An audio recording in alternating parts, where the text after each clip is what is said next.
Well, good afternoon to my wonderful grandchildren.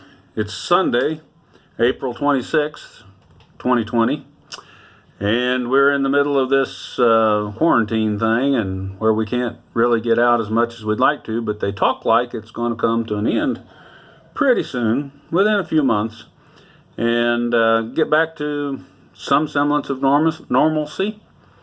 Kind of thinking about the Lord and my commitments to Him and where I stand with the Lord, and I'm so grateful. I'm so grateful to God for the life that He gave me to live and the opportunities that He's blessed me with so many wonderful friends, and of course you, my wonderful grandchildren, and the family that He let me share with and has allowed me to be a part of.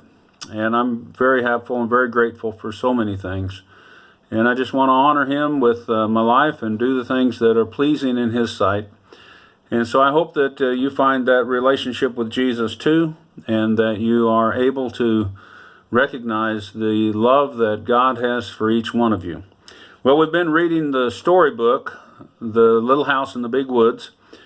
It's by Laura Ingalls Wilder, and she describes things that happened when she grew up. And we read the first 3 chapters, The Little House in the Big Woods, The Winter Days and Winter Nights, The Long Rifle, and now we're ready for chapter 4, which is called Christmas. So winter is on. You remember we talked about that the snow was banked up against the sides of the house, and how winter was very harsh in Wisconsin back in 1870, and that the food was laid away. They had provisions made for the winter time, and so now there was more story time for the kids. And so this chapter is titled Christmas. Christmas was coming. The little log house was almost buried in snow. Big drifts were banked against the walls and the windows, and in the morning when Pa opened the door, there was a wall of snow as high as Laura's head. Pa took the shovel and shoveled it away, and then he shoveled a path to the barn, where the horses and the cows were all snug and warm in their stalls. The days were clear and bright, and Laura and Mary stood on chairs by the window and looked out across the glittering snow at the glittering trees. Snow was piled up all the way along their dark bare branches, and it sparkled in the sunshine. Icicles hung from the eaves of the house all the way down to the snowbanks. Great icicles as large as the top of Laura's arm. They were like glass and full of sharp lights. Pa's breath hung in the air like smoke when he came along the path from the barn. He breathed it out in clouds, and it froze in the white frost on his mustache and beard. And when he came in, stamping his feet to clear the snow from his boots, he caught Laura up in a big old bear hug against his cold big coat, and his mustache was beaded with little drops of melting frost. Every night was busy, working on a large piece of board in 2 small pieces. He whittled them down with his knife, and he rubbed them with sandpaper. He rubbed them with the palm of his hand until even when Laura touched them, they felt soft and smooth as silk. Then with his sharp jackknife he worked at them, cutting away the edges of the large one into little peaks and towers, with a large star carved on the very tallest point. He cut little holes through the wood, and he cut the holes in shapes of windows and little stars and crescent moons and circles, and all around them he carved tiny leaves, flowers and birds. One of the little boards he shaped into a lovely curve, and around its edges he carved leaves and flowers and stars, and through it he cut crescent moons and curlicues. Around the edges of the smallest board, he carved a tiny flowering vine. He made the tiniest of shavings, cutting very slowly and very carefully, making whatever he thought would be pretty. At last he had the pieces finished, and one night he fitted them together. When this was done, the large piece was a beautifully carved back for a smooth little shelf across its middle, and the large star was at the very top of it, and the curved pieces supporting the shelf underneath, and it was carved beautifully too, and the little vine ran around the edge of the shelf. Pa had made this bracket for a Christmas present for Ma. He hung it carefully against the log wall between the windows, and Ma stood her little China woman doll on the shelf. The little China woman had a China bonnet on her head and a China curls that hung against her cheek China neck, and her China dress was laced across in the front, and she wore a pale pink China apron with a little gilt China shoes. She was beautiful, standing there on the shelf with the flowers and the leaves and the birds and the moons all carved around her, and the large star at the very top. Ma was busy all day long, too. She was cooking good things for Christmas. She baked salt rising bread and rye Injun bread and Swedish crackers and a huge pan of baked beans, salt pork and molasses. She baked vinegar pies and dried apple pies and filled a big jar with cookies, and she let Laura and Mary lick the cake spoon. One morning, she boiled molasses and sugar together until they made a thick syrup, and Pa brought in 2 pans of clean white snow from the outdoors, and Laura and Mary each had a pan, and Pa and Ma showed them how to pour the dark syrup in the middle in streams into the snow. They made circles, curlicues, squiggly things. These hardened at once, and they were candy. Laura and Mary might eat 1 piece each, but the rest was saved for Christmas Day. All this was done because Aunt Eliza and Uncle Peter and their cousins, Peter and Alice and Ella, were all coming to spend Christmas with them. The day before Christmas they came. Laura and Mary heard the gay ringing of the sleigh bells, and the sleigh bells were growing louder and louder every moment. And then suddenly the big bobsled came right out of the woods and drove right up to the gate. Aunt Eliza and Uncle Peter and the cousins were all in it. They were all covered up under blankets and robes and buffalo skins to stay warm. They were wrapped up in so many coats and muffins and veils and shawls that they looked like shapeless bundles. When they all came in, the little house was full and running over. Black Susan ran out and hid in the barn, but Jack just leapt in circles around through the snow, barking as though he would never stop. Now there were cousins to play with. What fun! As soon as Aunt Eliza unwrapped them, Peter and Alice and Ella and Laura and Mary began to run and to shout, and at last Aunt Eliza told them to be quiet. Then Alice said, "I'll tell you what let's do. Let's make pictures." Alice said they must go outdoors to do it, and Ma thought it was too cold for Laura to play outdoors, but then she saw how disappointed Laura was, and she said she could go. After all. For a little while, she could be out. She put on Laura's coat and mittens and the warm cape with the hood and wrapped a muffler around her neck, and she let her go. Laura had never had so much fun in all her life. All morning she played outdoors in the snow with Alice and Ella and Peter and Mary, and they were making pictures. The way they made pictures was like this. Each one of them by themselves would stand up and climb up onto a stump out in the yard, and then all at once, holding their arms out wide, they fell off the stumps into the soft, deep snow. They fell flat on their faces. And then they tried to get up without spoiling the marks that they had made in the snow where they fell. If they did it right, there in the snow were 5 holes shaped almost exactly like 4 little girls and a boy, arms and legs and all, and they all had their pictures. See how they fallen off and make a picture in the snow. Kind of funny, isn't it? They played and played and played so hard all that day long that when night came, they were too excited to go to sleep. But they must sleep, or Santa Claus would not come. So they hung their stockings by the fireplace, they said their prayers, and they went to bed.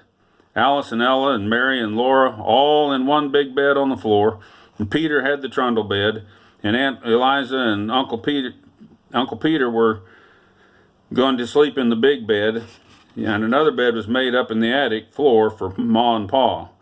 The buffalo robes and all the blankets had been brought in from Uncle Peter's sled, so there were enough covers for everybody.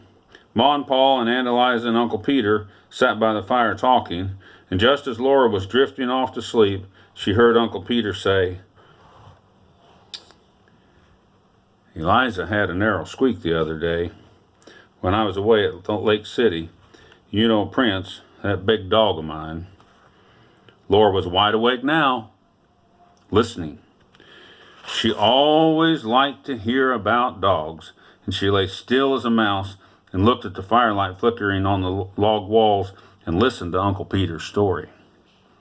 "Well," Uncle Peter said, "early in the morning, Liza started down to the spring to get a pail of water, and Prince was following her, and she got to the edge of the ravine where the path goes down to the spring. All of a sudden, that dog, Prince, set his teeth in the back of her skirt and just started pulling. You know, he's a big dog. Eliza scolded him, but he wouldn't let go. He's so big and so strong, she couldn't get away from him. He kept backing and pulling and backing and pulling till he tore a piece out of her skirt." "It was my blueprint skirt," Aunt Eliza said to Ma. "Oh, dear me," Ma said. "He tore a big piece right out of the back of it," Aunt Eliza said. "I was so mad at him I could have whipped him for that, but he growled at me." "Prince growled at you?" Pa said. "Yes," said Aunt Eliza. "So then he started on again towards the spring." She started again towards the spring," Uncle Peter went on. "But Prince jumped right into the path ahead of her and snarled at her. He paid no attention to her talking and scolding. He just kept right on showing his teeth. He was snarling, and when she tried to get past him, he kept in front of her and snapped at her. That scared her." "Oh, I think it would have," Ma said. "He was so savage, I thought he was going to bite me," said Aunt Eliza. "I believe he might have." "I never heard of such a thing," said Ma. "What on earth did you do?" "Well, I turned right around and I ran into the house where the children were. I slammed the door," Aunt Eliza answered. "Now, of course, Prince was savage with strangers," said Uncle Peter, "but he was always so kind to Eliza and the children and all, and, well, I felt perfectly safe just to leave them there with Prince, and Eliza couldn't understand it at all. After she got into the house, he kept pacing around and growling and pacing and growling, and every time she started to open the door, he jumped at her and snarled." "Had he gone mad?" said Ma. "Well, that's what I thought," Aunt Eliza said. "I didn't know what to do. There I was, shut up in the house with the children and not daring to go out, and we didn't have any water, and I couldn't even get snow to melt. Every time I opened the door so much as a crack, well, Prince acted like he was going to tear me to pieces." "Well, how long did this go on?" Pa asked. "All day. Till late in the afternoon," Aunt Eliza said. "Peter had taken the gun, or I would have shot him." Along late in the afternoon, Uncle Peter said he got quiet and lay down in front of the door, and Eliza thought he was asleep. She made up her mind to just try and slip past him and see if she could get to the spring and get some water. So she opened the door very quietly, but of course he was awake right away. When he saw that she had the water pail in her hand, he got up and walked ahead of her to the spring, same as usual. There, all around the spring in the snow, there were fresh tracks of a panther. "The tracks were as big as my hand," said Aunt Eliza. "Yes," Uncle Peter said, "he was a big fella, he sure was. His tracks were the biggest I ever saw. He would have gotten Eliza sure if Prince hadn't let her go to the spring in the morning. I saw the tracks. He'd been lying up in that big old oak tree over the spring waiting for some animal or something to come for water. Undoubtedly, he would have dropped right down on her." Night was coming on when she saw the tracks. She didn't waste any time getting back to the house with that pail of water. Prince followed close behind, looking back into the ravine every now and then. "I took him into the house with me," Aunt Eliza said, "and we all stayed inside till Peter came home." "Did you get him?" Pa asked Uncle Peter. "No," Uncle Peter said. I took my gun. I hunted all around the place, but I never saw him. I did see some more of his tracks. He'd gone on north, further up into the big woods. Alice and Ella and Mary were all wide awake too now. And Laura put her head under the covers and whispered to Alice, "Weren't you scared?" Alice whispered back, "Yeah, I was scared, but Ella was the scaredest." And Ella whispered that she wasn't neither, so no such thing. "Well, anyway, you made more of a fuss about it, being thirsty," Alice whispered. They lay there whispering about it all till Ma said, "Charles, those children will never get to sleep unless you play for them." So Pa got his fiddle down. The room was still and warm and full of firelight, and Ma's shadow and Aunt Eliza's and Uncle Peter's were big and quivering on the walls in the flickering firelight. And Pa had his fiddle in his hands, and he sang merrily to himself. He sang Money Musk and the Red Heifer and Devil's Dream and Arkansas Traveler, and Laura went to sleep while Pa was playing his fiddle, and they were both softly singing along. "My darling Nellie Gray, they have taken you away, and I'll never see my darling no more."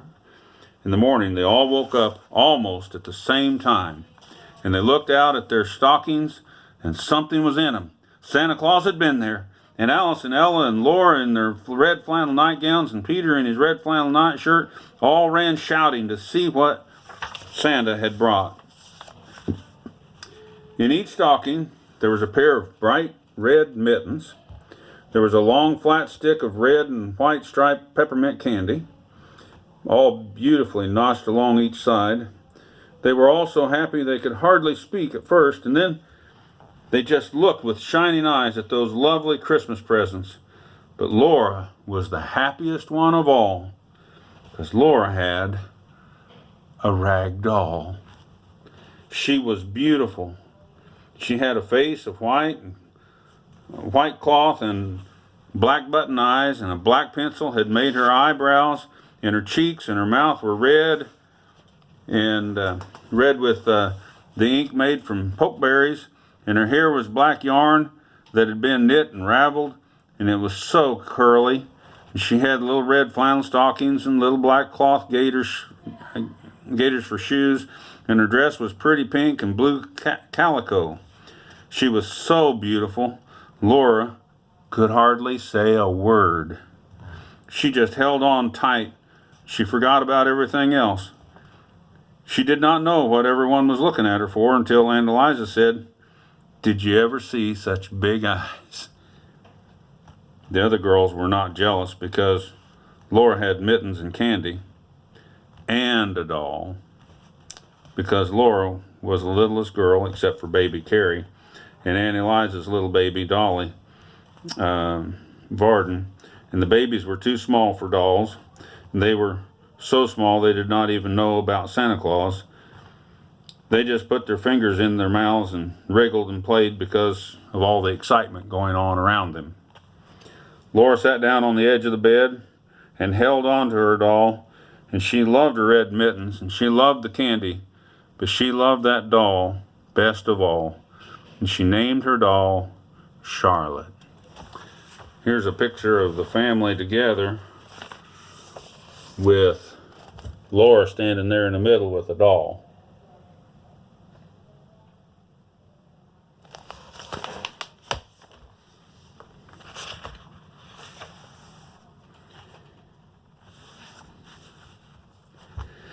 Then they all looked at each other's mittens, and they tried on their own, and Peter bit a large piece out of his candy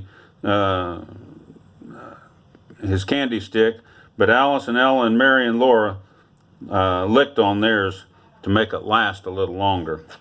"Well, well," Uncle Peter said, "isn't there even one stocking with nothing but a switch in it? My, have you all been such good children we don't even have a single stocking with a switch?" They didn't believe that Santa Claus would really have given them anything like a switch. That happened to some children maybe, but it couldn't happen to them. It was so hard to be good all the time, every day, for a whole year. "You mustn't tease the children, Peter," Aunt Eliza said. Ma said, "Laura, aren't you going to let the other girls hold your dolly?" She meant little girls must not be so selfish. So Laura let Mary take the beautiful doll and then let Alice hold her for a little while. And then Ella. And they smoothed the pretty dress and they admired the red flannel stockings and the gaiter shoes and the curly woolen hair. But Laura was glad when at last Charlotte was safe back in her arms again. Pa and Uncle Peter had each a pair of new warm mittens, knit in little squares of red and white. Ma and Aunt Eliza had made them. Aunt Eliza had brought Ma a large red apple stuck full of cloves. How good it smelled, and it would not spoil, for so many cloves would keep it sound and sweet for a long time. Ma gave Aunt Eliza a little needle book she had made with bits of silk for covers and soft white flannel leaves into which to stick the needles, and the flannel would keep the needles from rusting. And they all admired Ma's beautiful bracket, and Aunt Eliza said that Uncle Peter had made one for her, of course, with different carvings. Santa Claus had not given them anything at all. Santa Claus did not give grown people presents, but that was not because they had not been good. Ma and Pa were both good. It was because, well, they were grown up. Grown-up people need to give each other presents. Then all the presents needed to be laid away for a little while, and Peter went out with Pa and Uncle Pete to do the chores, and Alice and Ella helped Aunt Eliza make the beds, and Laura and Mary set the table, and Ma got breakfast ready. For breakfast there were pancakes, and Ma made a pancake man for each one of the little children. Ma called each one in turn to bring her their plate, and each one could stand by the stove and watch while the spoonful of batter that Ma put into the arms and legs and the head, and it was exciting to watch her turn the whole little man over quickly and carefully, so as on a hot griddle. When it was done, she put it smoking hot right on the plate. Peter ate the head off of his man right away, but Alice and Ella and Mary and Laura all ate theirs slowly in little bits. First the arms, then the legs, then the middle, saving the head for last. Today the weather was so cold that they could not play outdoors, but there were the new mittens to admire and the candy to lick on, and they all sat on the floor together and looked at the pictures in the Bible, and the pictures of all kinds of animals and birds in Pa's big green book. Laura kept Charlotte in her arms the whole time. Then there was the Christmas dinner. Alice and Ella and Peter and Mary and Laura did not say a word at the table, for they knew that children should be seen and not heard, but they did not need to ask for second helpings. Ma and Aunt Eliza kept their plates full and let them eat all the good things that they could possibly hold. Christmas comes but once a year, said Aunt Eliza. Dinner was early because Aunt Eliza and Uncle Peter and the cousins all had such a long way to go to get back home. Best the horses can do, Uncle Pete said. We'll hardly make it home before dark now. So as soon as they had eaten their dinner, Uncle Peter and Pa went out to put the horses to the sled, while Ma and Aunt Eliza wrapped up the cousins. They pulled heavy woolen stockings over the woolen stockings and the shoes that were already on their feet, and they put on mittens and coats and warm hoods and shawls and wrapped mufflers around their necks and thick woolen veils over their faces. Ma slipped piping hot baked potatoes into their pockets to keep their fingers warm, and Aunt Eliza's flatrations were hot on the stove, ready to put at their feet flat irons were hot on the stove, ready to put at their feet in the sled. The blankets and the quilts and the buffalo robes were warm too. So all together they got into the big bobsled, cozy and warm. Pa tucked the last robe in well around them. Goodbye, goodbye, they called. Goodbye, goodbye, goodbye. They all called off as they were driving away, and the horses were trotting gaily, and the sleigh bells were ringing. And in just a little while, the merry sound of the bells were gone. Christmas was over. But oh, what a happy Christmas it was to be able to play with their cousins. So Laura remembers having a really good time that Christmas, being able to be with family and do things together. And I know you kids are enjoying your family and would like to be able to play with your cousins too. And maybe one of these days soon, we'll be able to make some visits and get to play with some cousins again. I hope you have a good time and enjoy each other's, enjoy your individual families, and one of these days soon we'll be able to be all together in the same place and be playing games, and maybe I can read you a story in person then. Well, we love you. We care about you. We want you to have a good day today. Enjoy the rest of your Sunday, and be sure to thank Jesus that you get to be in such a good family today. Thank you. Bye.